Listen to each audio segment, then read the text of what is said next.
Senator. So President Trump's going to meet with congressional leaders at the White House tomorrow. You just heard Speaker Mike Johnson effectively saying there's really nothing that we're going to offer them. If that is the case and the government funding bill is just this clean CR that they're talking about, are you going to vote no?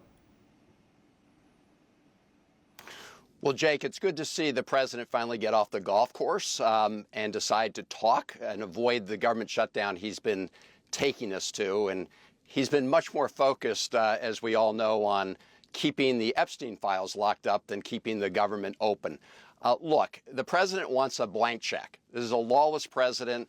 He's been illegally withholding funds. He promised on day one he was going to bring down prices. They've gone up. What we're saying is that we should turn off this ticking time bomb, which Republicans left in place, that's going to create a huge spike in healthcare premiums for about 20 million Americans. Until now, the president has said, nope, he'd rather shut down the government than prevent those healthcare costs from spiking. I'm glad we're finally talking. We'll see what happens. This time last year, when there was a government shutdown looming, you said that a shutdown would, quote, needlessly disrupt essential government services and leave tens of thousands of federal employees working in Maryland without pay, unquote. The year before that, you said keeping the government open was, quote, one of our most basic responsibilities as lawmakers, unquote. Is none of that operative anymore?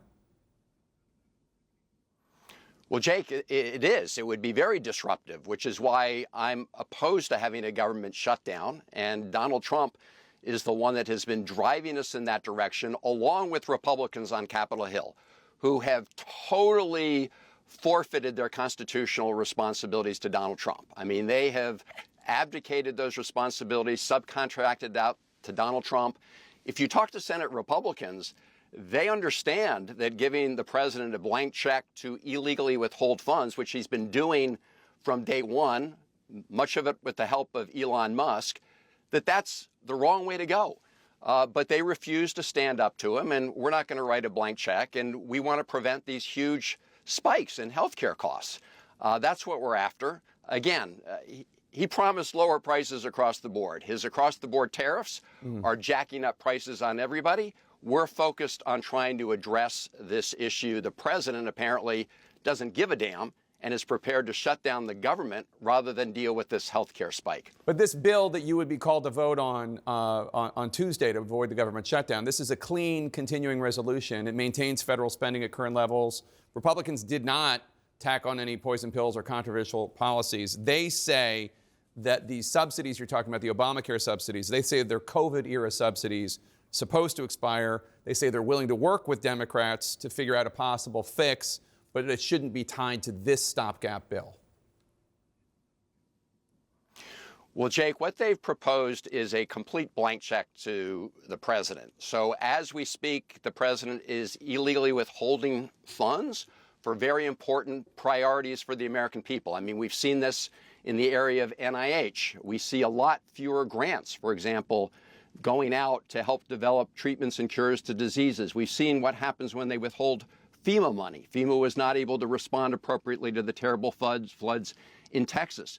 So in addition to dealing with this healthcare issue and preventing these spikes, we also want to make sure that the president can't just spend money on things that he wants and illegally withhold funds from areas he doesn't, which is why it's important that people know, Jake, that we've presented an alternative, right? We presented an alternative that would keep the federal government going. We shouldn't close down the government. Our alternative provides guardrails to prevent the president from engaging in those lawless activities. And yes, it does deal with preventing these huge hikes in healthcare costs that will hit the American people if we don't deal with it.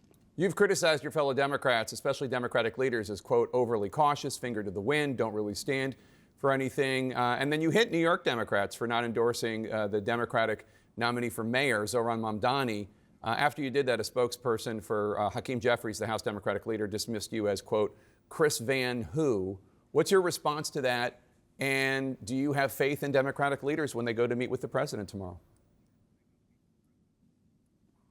Well, Jake, I think Democrats are united right now on this question of preventing these huge spikes in healthcare costs for Americans. I mean, 4 million Americans will lose access to healthcare entirely.